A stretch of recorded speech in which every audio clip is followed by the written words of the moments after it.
Primer domingo de Cuaresma. Evangelio y lecturas del día domingo 6 de marzo del 2022. Primera lectura. Lectura del libro del Deuteronomio, capítulo 26, versículos del 4 al 10. En aquel tiempo, dijo Moisés al pueblo: Cuando presentes las primicias de tus cosechas, el sacerdote tomará el cesto de tus manos y lo pondrá ante el altar del Señor, tu Dios. Entonces tú dirás estas palabras ante el Señor, tu Dios.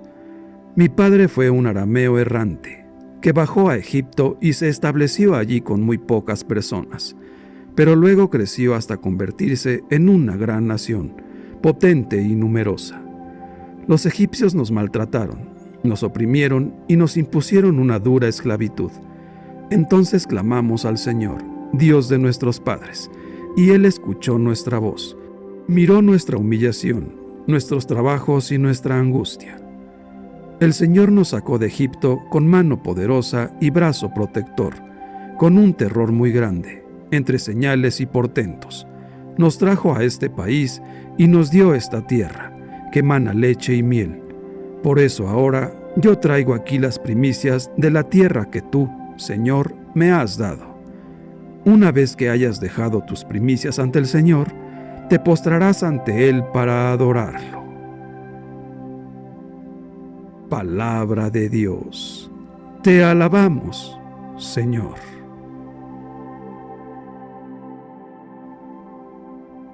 Salmo responsorial. Salmo 90. Tú eres mi Dios y en ti confío. Tú, que vives al amparo del Altísimo y descansas a la sombra del Todopoderoso, dile al Señor: Tú eres mi refugio y fortaleza. Tú eres mi Dios y en ti confío. Tú eres mi Dios y en ti confío. No te sucederá desgracia alguna, ninguna calamidad caerá sobre tu casa, pues el Señor ha dado a sus ángeles la orden de protegerte a donde quiera que vayas. Tú eres mi Dios y en ti confío. Los ángeles de Dios te llevarán en brazos para que no tropieces con las piedras. Podrás pisar los escorpiones y las víboras y dominar las fieras.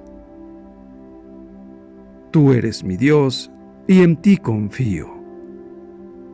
Puesto que tú me conoces y me amas, dice el Señor, yo te libraré y te pondré a salvo.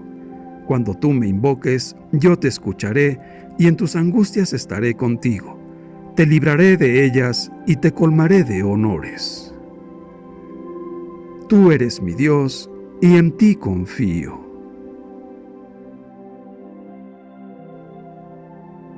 Segunda lectura.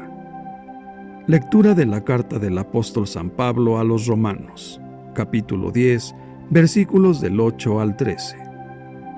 Hermanos, la Escritura afirma: muy a tu alcance, en tu boca y en tu corazón, se encuentra la salvación. Esto es, el asunto de la fe que predicamos. Porque basta que cada uno declare con su boca que Jesús es el Señor y que crea en su corazón que Dios lo resucitó de entre los muertos, para que pueda salvarse. En efecto, hay que creer con el corazón para alcanzar la santidad y declarar con la boca para alcanzar la salvación.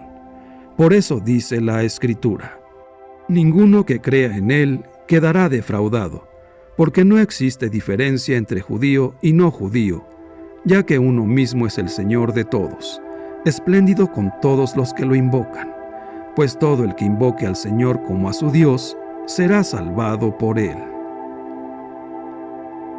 Palabra de Dios. Te alabamos, Señor.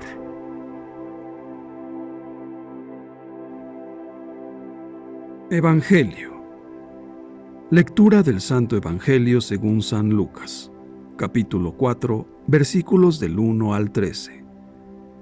En aquel tiempo, Jesús, lleno del Espíritu Santo, regresó del Jordán y, conducido por el mismo Espíritu, se internó en el desierto, donde permaneció durante 40 días y fue tentado por el demonio.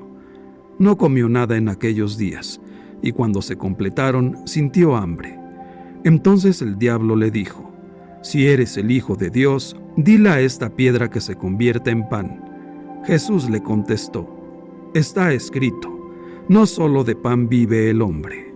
Después lo llevó el diablo a un monte elevado, y en un instante le hizo ver todos los reinos de la tierra, y le dijo: «A mí me ha sido entregado todo el poder y la gloria de estos reinos, y yo los doy a quien quiero. Todo esto será tuyo si te arrodillas y me adoras».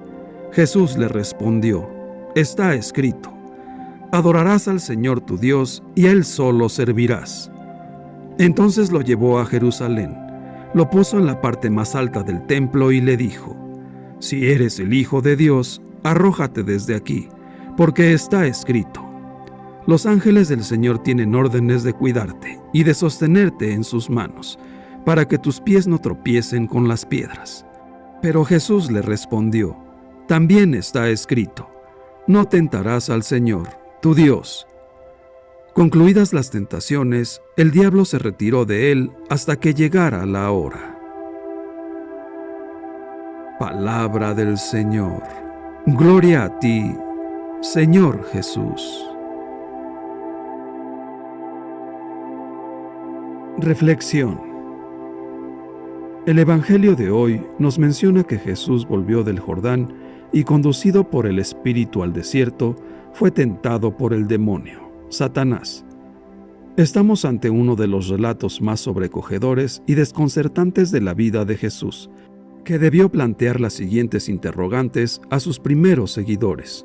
Por ejemplo, ¿cómo es posible que Jesús, el Hijo de Dios, fuera realmente tentado?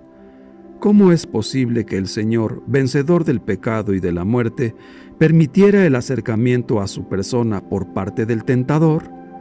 Este relato es uno de los más firmes, seguros y contundentes de la vida de Jesús. Jesús, como siervo de Dios, asume la responsabilidad de su pueblo y de la humanidad. Pero, ¿por qué Jesús permitió ser tentado si estaba en juego su tarea y su misión? Efectivamente, estas tentaciones fueron para desviarlo de su misión concreta: salvar a la humanidad. Para la comprensión real de las tentaciones de Jesús, hay que recordar otros datos dispersos a lo largo del texto evangélico. Recordemos, por ejemplo, el relato del huerto de Getsemaní y la cruz en el Gólgota. En uno y otro caso, vuelve a aparecer la tentación. Aquí veremos al Señor Jesús librando la batalla definitiva contra el pecado, pero por alguna razón, esta batalla se nos presenta en estos dos actos. El primero, el de Getsemaní, el huerto donde Jesús sufrió mucho y rogó a Dios Padre que apartara de él ese cáliz, esa dura carga, pero al final aceptó la voluntad del Todopoderoso. Y el segundo, el del Gólgota, donde al final dio su vida por nuestra salvación. Esto nos lleva a preguntarnos por qué fue necesario pasar por Getsemaní, donde oraba al saber todo el sufrimiento que pasaría. ¿No se podía haber evitado un episodio tan doloroso de su vida? Pero veremos que fue en Getsemaní donde el Señor tomó la decisión de ir a la cruz, mientras que en el Gólgota fue donde la materializó. Se dice que en la cruz fue su última tentación cuando le dijeron: «Tú que destruyes el templo y en 3 días lo reedificas, sálvate a ti mismo. Si eres el Hijo de Dios, desciende de la cruz». Pero Jesús, una vez más, decidió vencer el pecado entregando su vida por nuestra salvación, haciendo a un lado la tentación de salvarse, siendo el Hijo de Dios. Finalmente, recordemos que también Pedro fue un Satanás, un tentador, cuando Jesús, al declarar a sus discípulos que le era necesario ir a Jerusalén y padecer mucho de los ancianos, de los principales sacerdotes y de los escribas, que debía ser muerto y resucitar al 3er día, Pedro, tomándolo aparte, comenzó a tratar de persuadirlo diciéndole: «Señor, ten compasión de ti, que en ninguna manera esto te acontezca».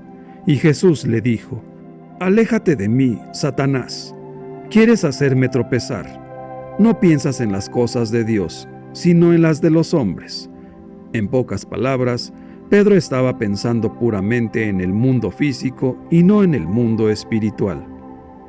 Según los evangelios, las tentaciones experimentadas por Jesús no son propiamente de orden moral. Son planteamientos en los que se le proponen maneras falsas de entender y vivir su misión.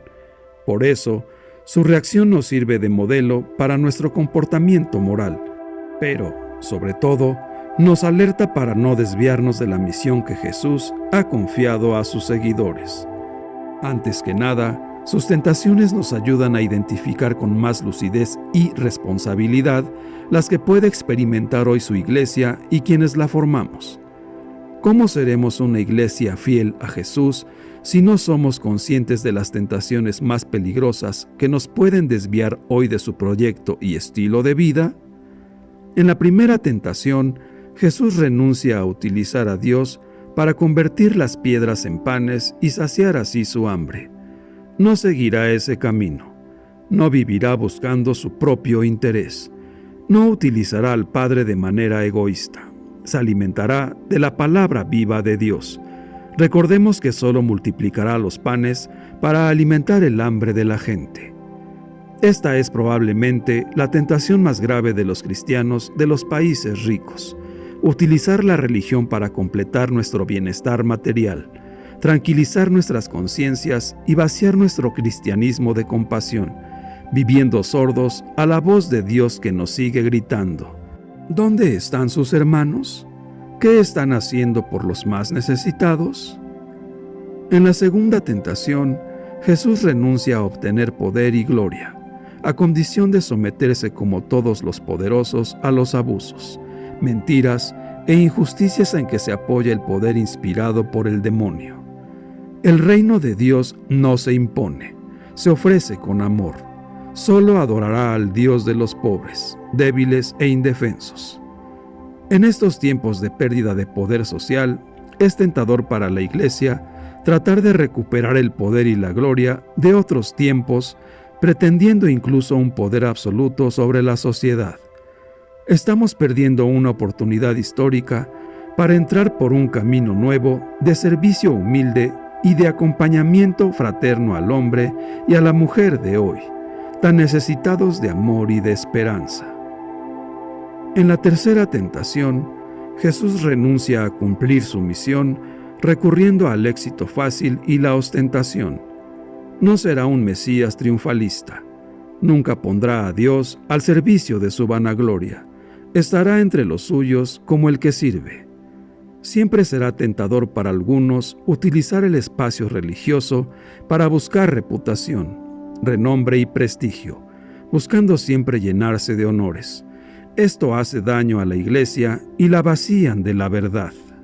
Consideremos como un gran gozo, hermanos míos, el estar rodeados por toda clase de pruebas, sabiendo que la calidad probada de nuestra fe produce la paciencia en el sufrimiento. En un mundo como el nuestro, hay que volver de nuevo la mirada al hombre modelo que es Jesús, en todo como nosotros, menos en el pecado.